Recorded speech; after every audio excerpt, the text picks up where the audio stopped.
સ્થાનિક સુવિધા cooperate credit society limited બારડોલીની 15મી વાર્ષિક સાધારણ સભા આજરોજ ધામદોડ સ્થિત વિઠ્ઠલવાડી કાછિયા પાટીદાર સમાજની વાડી ખાતે પ્રમુખ શ્રી સુરેન્દ્રસિંહ માનસિંહ પરમારના અધ્યક્ષતામાં સફળતાપૂર્વક સંપન્ન થઈ હતી।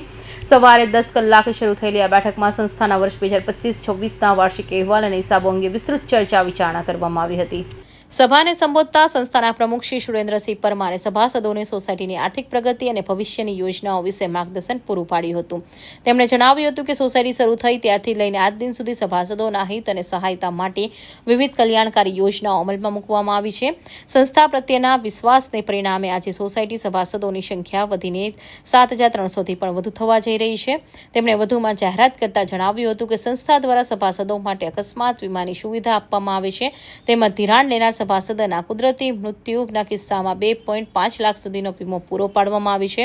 આ ઉપરાંત સંસ્થા દ્વારા વિધવા સહાય અને પણ આપવામાં આવે છે। સભાસદોને પ્રોત્સાહિત કરવા માટે આગામી 1 તારીખથી શ્રેષ્ઠ ગિફ્ટ અને ભેટ કૂપન વિતરણ કરવામાં આવશે।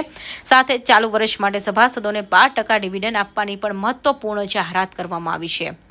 નમસ્કાર મિત્રો, આજની સુવિધા ક્રેડિટ સોસાયટીની 15મી વાર્ષિક સાધારણ સભામાં ઉપસ્થિત સભાસદો તેમજ મિત્રો, આ પત્રકાર મિત્રોને ખાસ જણાવતા આનંદ થાય છે કે સંસ્થા ચાલુ થયા પછી આજ દિન સુધી અમે જે વિવિધ યોજનાઓ લાવ્યા છે સભાસદોના હિત માટે, જે રિયલમાં સભાસદોનું હિત જળવાય, સભાસદોને પૂરેપૂરી સહાયતા અને સુવિધા મળે એ માટેની આ સુવિધા ક્રેડિટ સોસાયટી કામ કરી રહી છે। અને આપણે આજે 7300 ઉપર સભાસદ થવા જઈ રહ્યા છે ગત વર્ષમાં 31 માર્ચ સુધીમાં। એ લોકો માટે આપણે એક વીમા અકસ્માત વીમાની પણ સુવિધા આપીએ છીએ। નેચરલ ડેથની પણ આપણે લોન લેનાર સભાસદોને આપણે 2 લાખ રૂપિયા સુધીનો વીમો લઈએ છીએ। તે જ રીતે આપણે વિધવા સહાય પણ આપીએ છીએ। તે રીતે અત્યારે આપણે જે ભેટ કૂપન અને ગિફ્ટ સારામાં સારી એ પણ આપણે આપવા જઈ રહ્યા છે 1 તારીખથી, અને 12% ડિવિડન્ડની પણ જાહેરાત કરી છે। આ તબક્કે આપ સૌ અહીં ઉપસ્થિત રહ્યા, મોટી સંખ્યામાં, ખૂબ મોટી સંખ્યામાં આ સભાસદોનો અને પત્રકાર મિત્રો, મહેમાનોનો સર્વનો હું આ તબક્કે આભાર માનું છું। અસ્તુ, ભારત માતા કી જય।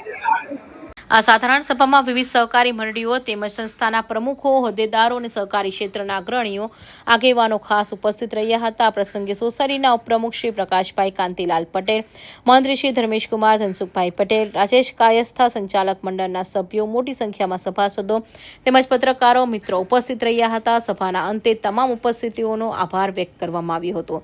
Suresh Rathod, Hind TV news, Bardoli.